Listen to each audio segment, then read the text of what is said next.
Welcome. Welcome, everybody. Welcome to The Late Show. Now, folks, we have a very special program for you tonight.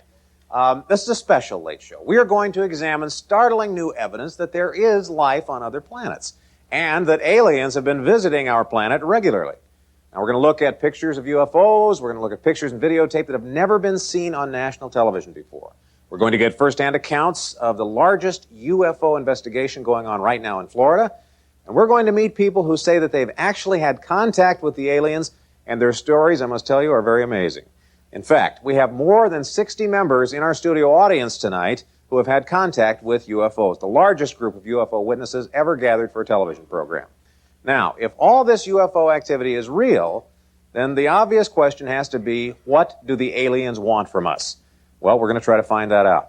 Now, before we begin, we're curious how many viewers actually think that UFOs are real in the first place. So, last night, we asked you to call in and tell us if you thought UFOs were real.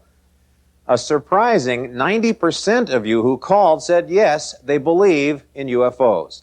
Now, later tonight, after you've seen the evidence, you will have another chance to vote. Now, our first guest tonight is Whitley Strieber. Now, all of his life, Whitley says he's had contact with UFOs. And last year, he wrote a book about it called Communion. Communion was a #1 bestseller for months, but more importantly, thousands of other Americans read the book and wrote to Whitley with their own UFO encounters. Thousands of people all across the United States describing exactly the same kind of incidents. What's going on here? Well, that's the subject of Whitley's new book called Transformation. So let's get on with this show. Right now, I want you to meet Whitley Strieber.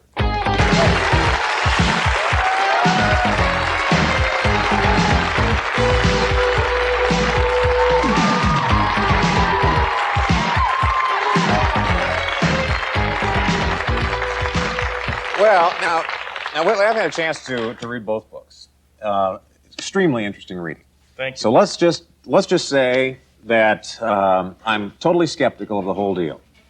I would ask you, why is it there is no physical proof of unidentified flying objects? Well, there's a very interesting possible reason, and that's this. As long as there's no physical proof, our government, our scientists, military, medical professionals don't get involved, meaning that there's nobody telling the ordinary person what to think about this. Everybody can make their own decision. Everybody can turn away from it, be skeptical as they want, turn toward it, deny it, accept it, whatever they want to do. It means we're completely free on the one hand. And on the other hand, because our official authorities aren't involved, the visitors are in complete control of the situation. And I think that may be changing. I think that we're just at the edge, quite possibly, of getting physical evidence that incredibly contact of some kind may very well be underway. So do you think that comes because they're starting to trust us, or they're starting to believe that we might be ready to hear the information? People are beginning to be able to have relationships with them.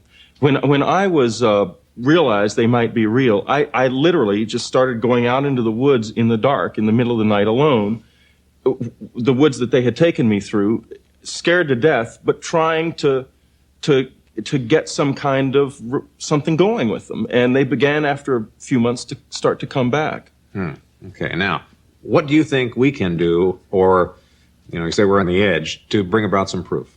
Anything we can do to hurry it along? I don't think, to hurry them along? Yeah. Forget it. They will do this exactly as they please. I have tried to get I've used every kind of piece of equipment you can imagine to try to get evidence from all kinds of exotic cameras, et cetera, and so forth. But they will come forth on their own when they're ready. I think the more we turn toward them, the more we try to have relationships with them, that we try to undergo this experience of transforming our understanding and our acceptance of them, the faster it's going to happen. Now, you have what you claim to have, a bit of proof inside your own head. In a sense, yes. In a sense. Let's take a look at an X-ray. Okay. And you tell us what we're seeing here. This is an MRI scan. And up in the upper, yes, right up there, you can see a little white dot. Now, that dot corresponds roughly with a needle intrusion that I reported in Communion. Now, there are also other similar dots in my head. They have been diagnosed by the neurologist as unknown bright objects of no medical consequence. They occur in about 5% of the brains that are analyzed. Right now, they aren't... Of the people who report incidents? No, of people just generally who are analyzed at random. Right now, they aren't proof of anything, but we have at least one other person here in the audience who's had an MRI scan, and a similar object has been found in her case in her neck. There's a case in Florida of a woman who's had an MRI scan, a similar object found in her brain. People who have had the visitor experience. If this keeps happening, it will mean that this may be evidence of physical intrusions that we've been reporting. Now, what this means, or to put it in layman terms, I'm just going to speculate that when you talk about a needle intrusion, it's as if you have been tagged like a deer or a wild animal. As to what these needles are for, that is something that we're not able to tell. You aren't able to tell? Not yet, no. That would be up to science, and I hope... When I first saw that thing in my brain, all I can say is I hope we find out what they were for pretty soon. How many times have you been visited over the years? I don't know. I could not count. Couldn't guess. I can tell you that there have been at least 5 or 6 times where it was definitely happening and I remembered it. Mm-hmm. But as to other times, I just don't know. Now, you describe it as being kind of a frightening experience in the book. Is it still frightening? Oh, sure. It is to a degree, but I've gotten used to it, and I just haven't seen the harm. I've seen they can be very rough at times, but I have a feeling it's because they're scared, and as we are. I mean, it's a very scary thing they're trying to do, because they, after all, are far from home. And some of the scientists working with me have speculated that this is going so slowly. Perhaps it's because it's the first time for them, too. Now, you describe in Communion pretty graphically some of the examinations that have taken place on you. And you get back through hypnosis. The whole detail. The whole detail. But I remembered this before hypnosis. You're found, or you remember being nude on a table as they probe and put a rectal probe in my body. And you didn't have to say that. Well, we can imagine. No, I know, but the thing is, I do want to say it because people need to face this thing. It is hard at times, but it also may be true that what they were doing was making sure that I would not get diseases or something, or that I was immunized or protected from something in their atmosphere that would be dangerous to us. Are they benevolent? You say they're rough with you sometimes. You think they're My friendly? experience has been that when I turned toward them and tried to relate to them, I was opened up deeply and profoundly in ways that I absolutely wouldn't trade for anything. Whether that means they're benevolent or I just made good use of their presence, I don't know. But I do know that if you break through the fear and start working with this inside yourself, you can really make something out of it. You've touched them, actually. And you talk about that in Transformation. And they've touched me. They've touched you, and their your family has been physically touched. Oh, yeah. My little boy has had this. What is that like, or how does he describe it? Well, he said that one night before Ann and I had breathed the word about this to him, he suddenly came and said to me that there were these little blue doctors, as he put it, coming into his room at night and shining these big lights on him. And what was that about, Daddy? Well, Daddy did not know what that was about. Yeah. I just about died when he said that to me. I was frantic. But he's healthy, he's happy, he's bright, comfortable with his life. He does not have nightmares about it. And his take on it is the visitors can be real sometimes. Anything happened to you recently? Well, the most recent things that happened was I had a direct confrontation with them in January. I went within about 50 feet of them. They were beyond some trees with this great big huge gray shape, and I could see 3 figures line up in front of it as I came forward. I did not go all the way, and the reason I didn't was that I thought if this isn't working and if I don't come back, then my wife is going to be left. I just couldn't do it. I'm not ready yet. And I would probably do it now, because I've learned a lot since then, but then I wasn't quite ready. In June, there was a very interesting thing that happened at my cabin, because I've been quite desperate for verification. And I had 3 journalists and 6 people who have had the experience before and are comfortable with it up at the cabin. And there was verification that took place. We're going to talk a little bit more about that later on in the show, too. All right, we're going to take a break right now, but when we come back, we're going to find out about the largest UFO investigation ever, going on right now in Florida. And we'll look at pictures and videotape of UFOs that have never been seen on national television. Who took them? Where were they taken? What do the experts have to say about them? We'll find out next on The Late Show. Stay with us. The Late Show is brought to you by Juicy Fruit Gum. Juicy UFOs tonight. By far, the largest investigation of UFOs in recent history is going on right now in Gulf Breeze, Florida. And here to show us photos and videotape of a spacecraft is Brian O'Leary, who is a former astronaut and currently the chairman of the National Space Council. And along with Brian is William Moore, who is the United States' only full-time ufologist. He has devoted his life to the investigation of UFO and as of late has proof of the U.S. government's attempts to cover up legitimate information regarding UFOs. Please welcome William Moore and Brian O'Leary. Welcome, gentlemen. Now, we'll start with you, Brian. Tell us what's going on in Gulf Breeze, Florida. Well, it's a pretty extraordinary set of photographs that have been taken since November of last year, and it was principally by a man who wishes to remain anonymous, and the pictures were taken over a period of several months, and there were several pictures taken by several people, and most of them were taken with a Polaroid camera.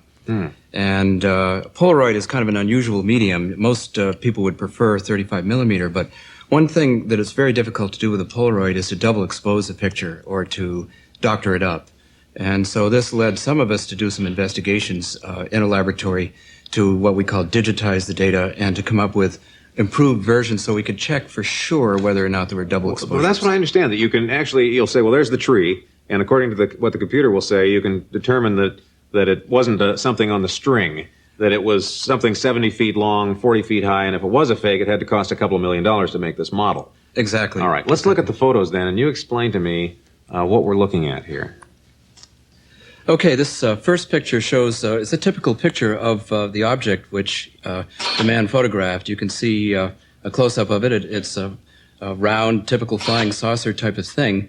What we did was to take some of these pictures and check the sky brightness background to see whether or not it was superimposed on the picture, therefore maybe suspecting a double exposure, or whether or not that was indeed a legitimate picture.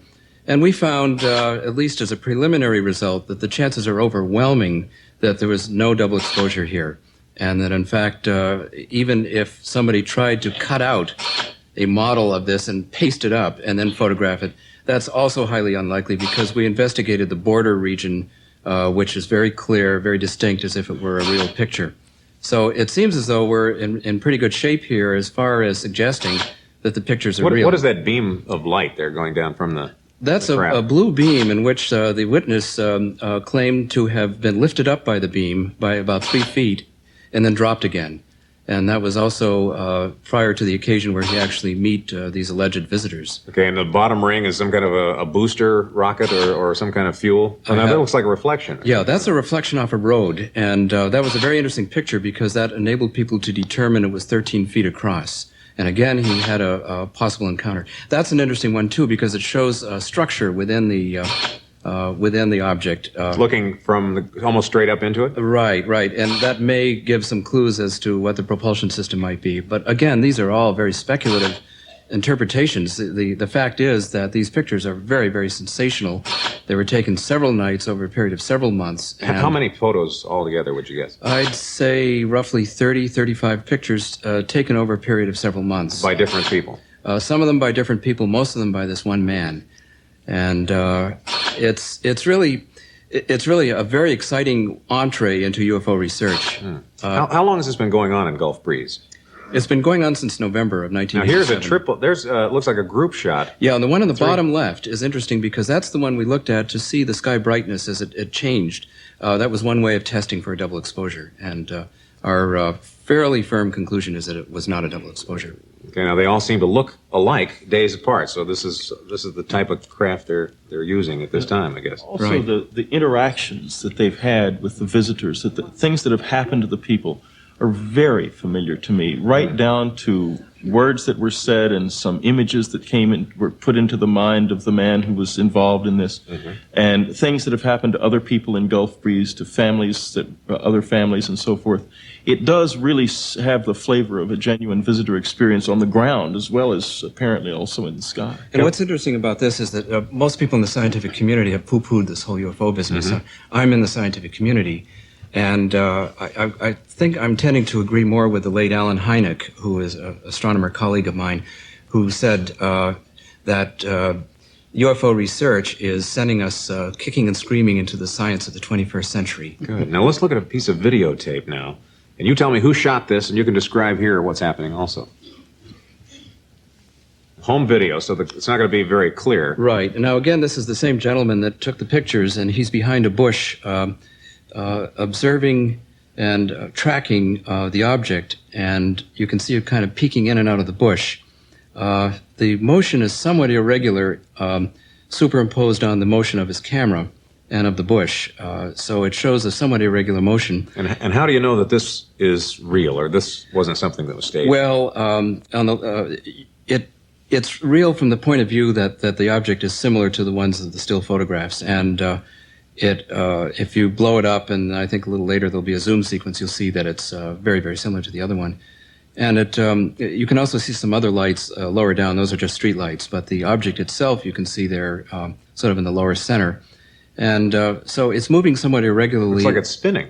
It's spinning, yes. That's one of the unusual features of it.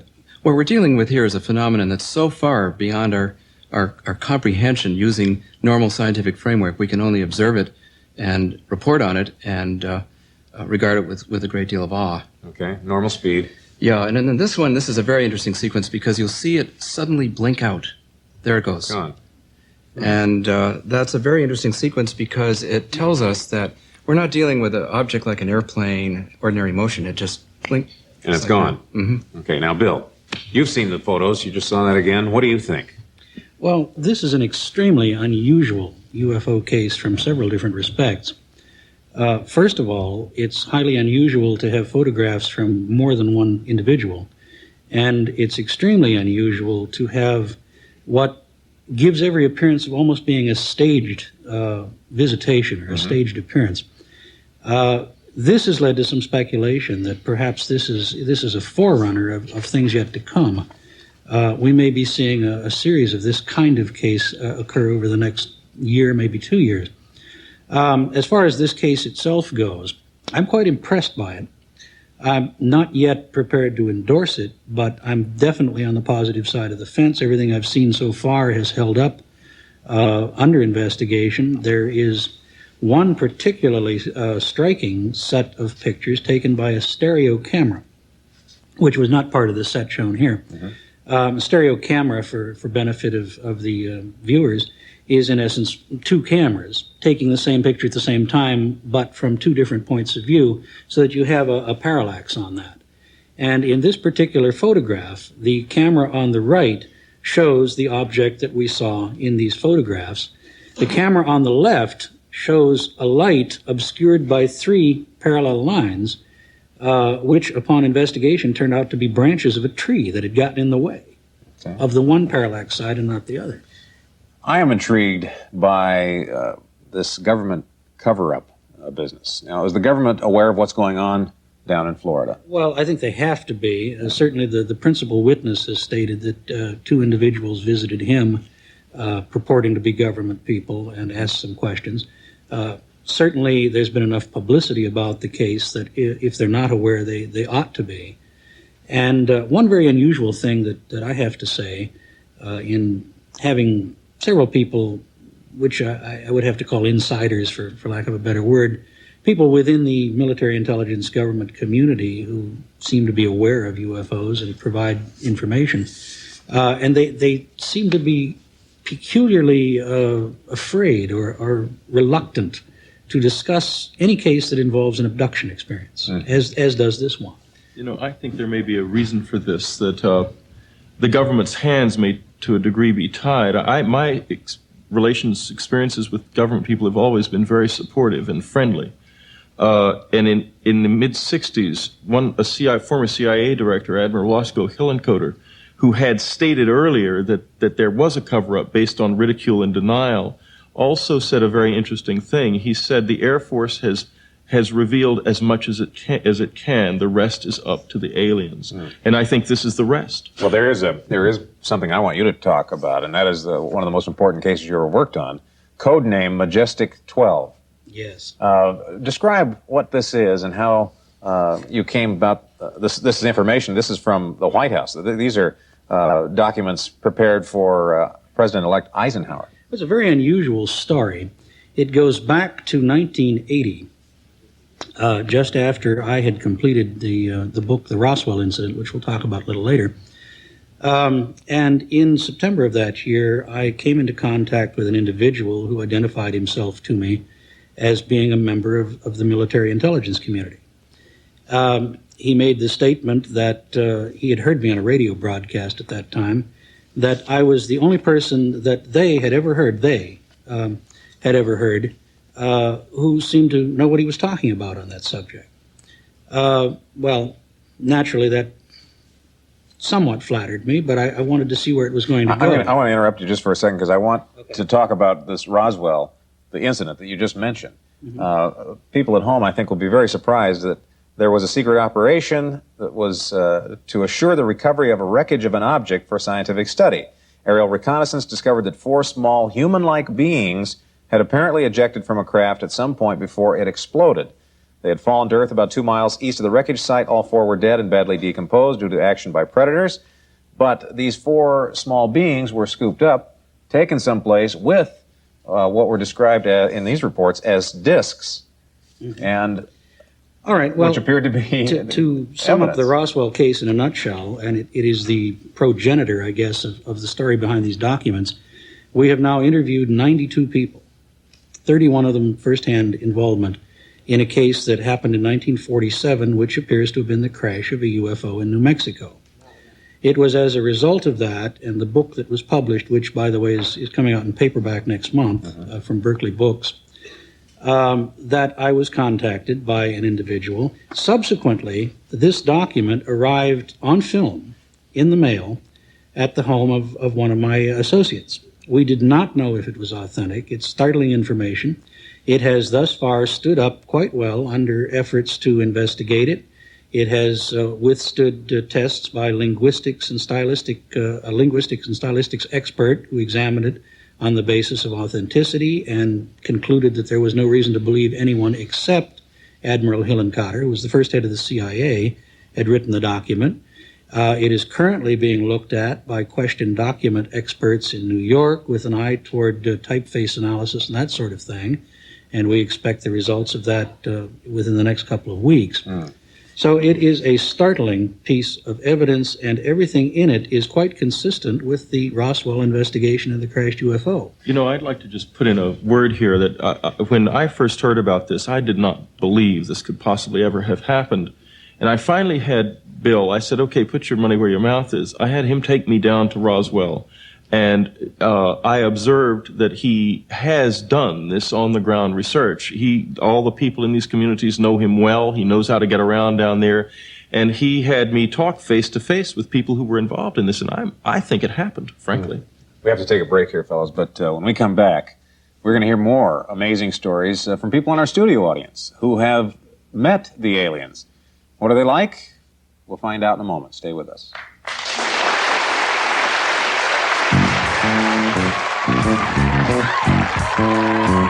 Tonight, now here in our studio, we have gathered the largest group of people who have ever had UFO experiences in a television audience. And we're about to hear some of their stories right now. And I want you to meet Deanna Dubé. Deanna, do you want to stand up for a second? All right, now, Deanna, you've had a very unusual experience. Yeah.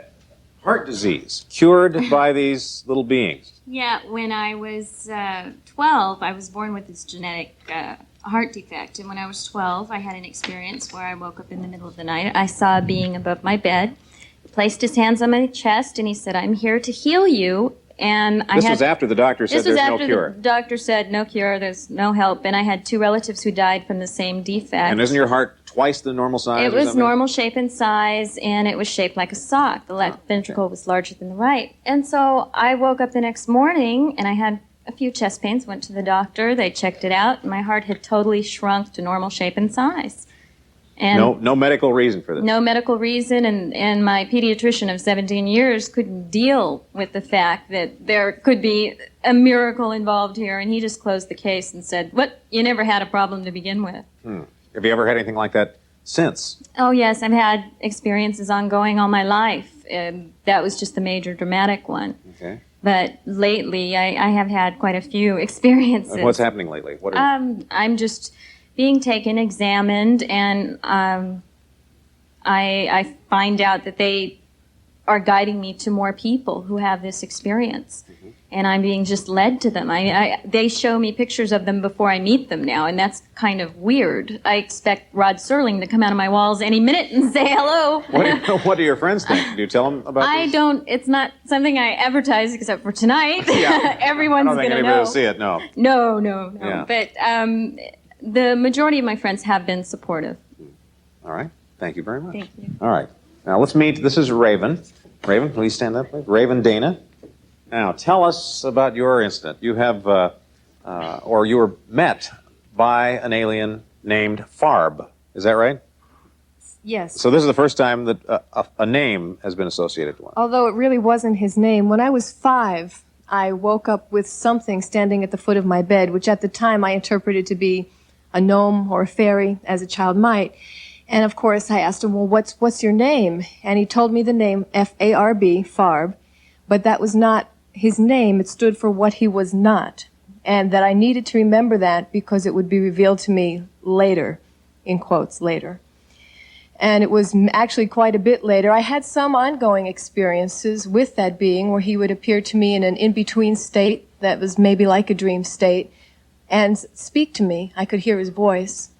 And an examination experience, which I remember parts of very clearly. Now, is it as graphic an examination as everybody describes? The examination itself was blocked out, but I remember being in the craft and being on the metal table and having that face come up to me and tell me that, ask my permission if he could examine me. And I said yes.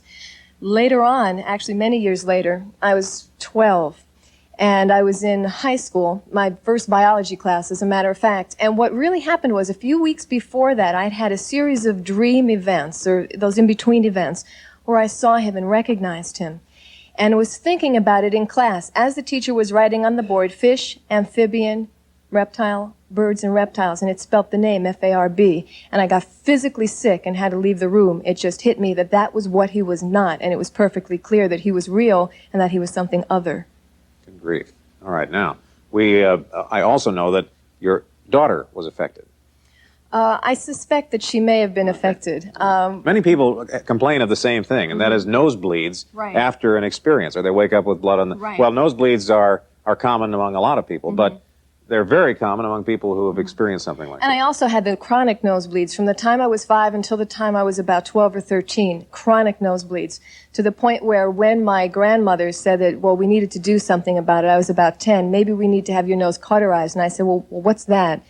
And she said, well, they'll just put a little thing up your nose. I had a total temper tantrum, threw myself on the floor screaming, no one's going to put something up my nose again, although I had no conscious memory of that happening. Ever. Many years later, in fact, in Denver, Colorado, I had an experience in the middle of the night where I woke up, thought I was having a heart attack or a stroke because I couldn't move. I was totally paralyzed. But I could see a reflection in the window that there was someone or something standing in the doorway of my room holding a shape, which was my daughter, in its arms. My first reaction was just terror. I thought my house was broken into. And then I realized what it was from years before. And I was told in my mind not to be afraid, that it was a friend, and just as I had been asked, she would be asked, and it would be fine. I was held in that state for what seemed like 15 minutes, but who knows, in that state. And when I was released, I got up and ran to her room and found her perfectly asleep, peaceful, but covered with blood. She had had a nosebleed. And it made sense. In fact, at that time, the following day, I just kind of casually drew a picture of what I had seen as a child and said, do you ever have dreams, or do you have an imaginary friend like this? And she said, no, I had no recall whatsoever, which I actually felt good about. However, not more than 2 weeks later, with the picture still in my home, I saw the book Communion in a bookstore, and again, just had an incredible reaction, brought the book home, and it was exactly the same as what I had drawn. The same figure. Exactly the same. Raven, thank you very much. All right, well, I'll tell you what. We're going to take a break. We'll come back with more of our UFO special on The Late Show. Stay with us.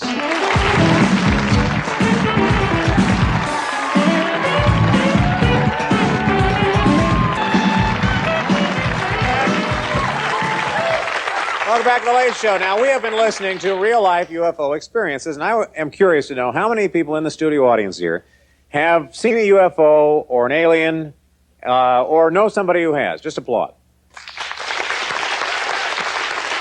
All right. See, that's more than the people that we had come down here. Now, I want you to hear some more, this time from Lori Barnes. Lori, why don't you stand up here, please? Okay, now, Lori, tell us about your first visit from one of the aliens. All right. My first experience was in 1954, my first conscious experience, I should say, that I remember vividly. I was in my mother's house in Massachusetts. What did they look like? Well, this was when I saw a huge saucer. Ah, okay. But first, I heard a voice. I was sitting in the living room with my brother playing board games.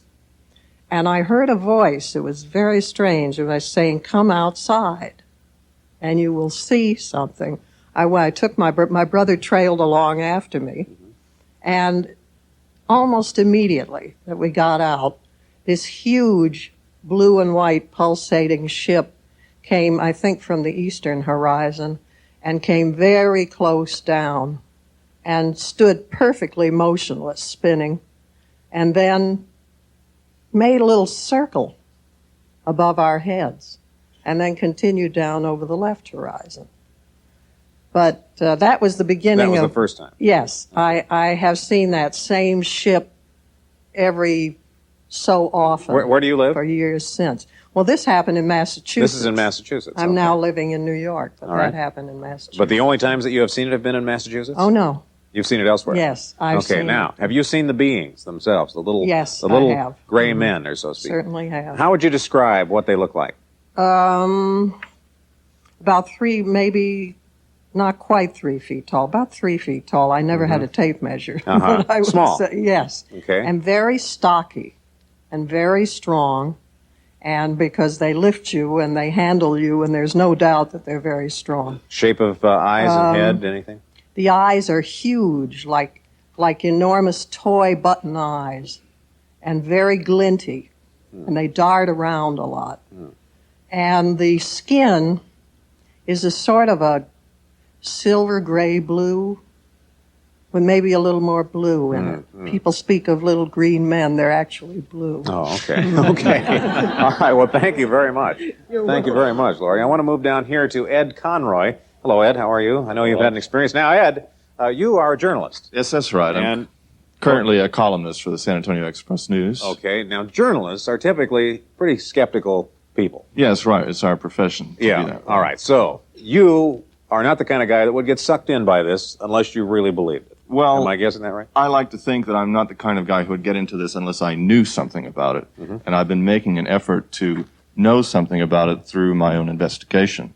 I was first handed a copy of the manuscript of Communion well over a year ago, but I didn't want to touch it originally. It was only after reading a lot of Whitley's works that I began to investigate him. I'm currently writing a book entitled Report on Communion, which will be published in next year by William Marlin Company. Okay. Now, but you had an experience before you read his book, or before you read the manuscript. Well, yes, that's right. And what was it? I had an experience of waking up in the middle of the night and knowing that someone was in my apartment. I was terrified.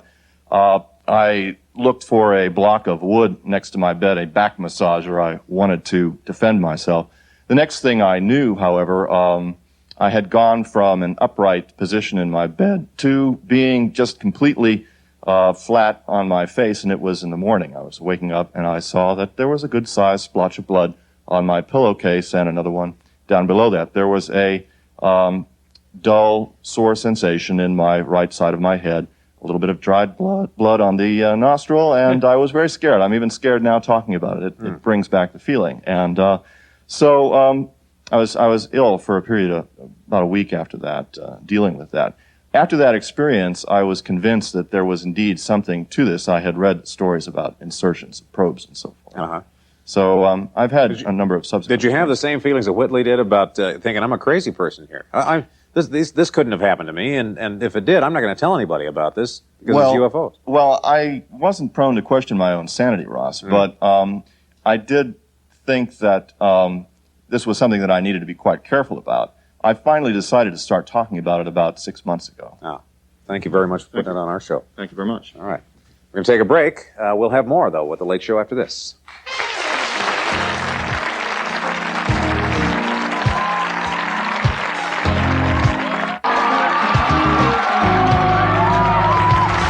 Welcome back to our special UFO Late Show. Now, we have been talking with our studio audience about their abduction experiences.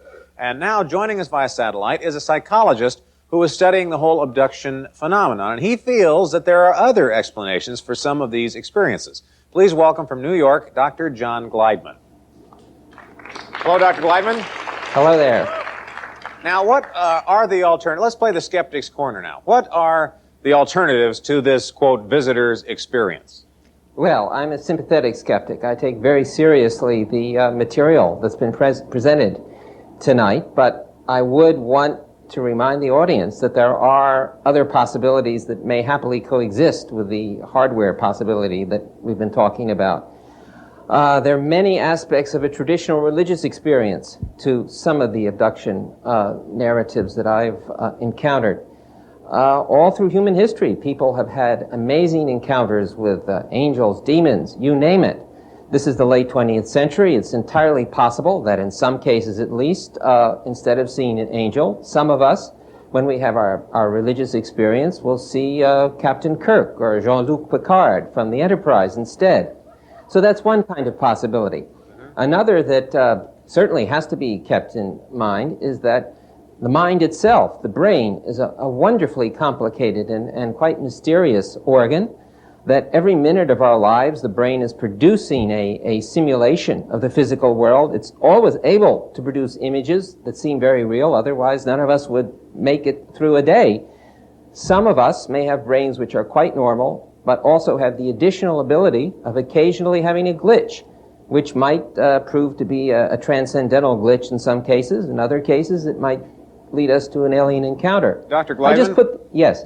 What about this possibility? Many of us have common dreams. Many of us have the same dream that our teeth are falling out, or have the same dream that we're flying through the air or that falling from a building. Now, that's a common dream, as maybe a common hallucination, let's say, of little men in our bedrooms. Could that be an explanation? That's certainly on the menu of possibilities. Let me emphasize that nothing can be fully ruled out right now. Although naturally, I, as a sympathetic skeptic, am going to have to see some bolts from the spacecraft before I incline in that direction fully. Although I have great respect for what say Brian O'Leary and also other investigators of the Florida phenomena, Bruce Maccabee, have said. Do the stories bother you from a professional level? You're a doctor. You're a psychologist. I'm a psychologist. I'm not in the therapy side of psychology. I'm a research psychologist. Bothered? Well, I know from my study of neurology and neurophysiology that many strange experiences are produced by minds which are perfectly normal in many ways. Whitley has mentioned at the very beginning of the program the things that the brain scan revealed in his own brain. He was careful to point out that perhaps 5% of people given such a scan reveal such anomalous structures. Until we know a lot more about what's going on, I think we just have to put that data, along with everything else, up for grabs. It's on the menu of possibilities. Dr. Gliedman, thank you very much for joining us tonight. Thank you. All right, we're going to take a break. We'll be right back, folks. Stay with us.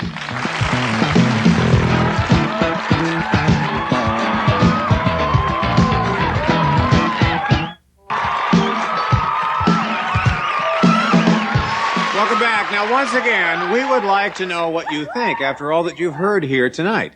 Do you believe in UFOs? Do you believe that we're being visited by extraterrestrials? Well, if you say yes, the aliens are real, call this number, 1-900-220-2788. If you say no, UFOs are imagined, call 1-900-220-2799. Once again, the number, if you vote yes, 1-900-220-2788. If you vote no, 1-900-220-2799. I must tell you that each call costs 50 cents. We'll take a break. We'll be right back.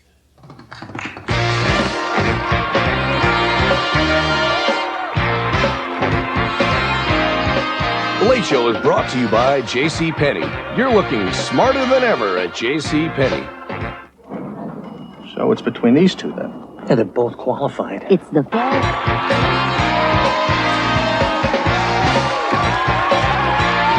Well, we're about out of time, folks. But you have seen the evidence. Is it fantasy? Well, it may be, but suspend your skepticism for just a moment. Suppose aliens have rewritten the laws of physics. Suppose that they can cure disease telekinetically. Just suppose they are studying us for our evolutionary process. Then, if we ever meet these space travelers, as Whitley Strieber's book Transformation says, there will be great wonder. Great wonder. Thanks a lot. Good night, everyone. Whitley, thank you very much. Brian? Bill.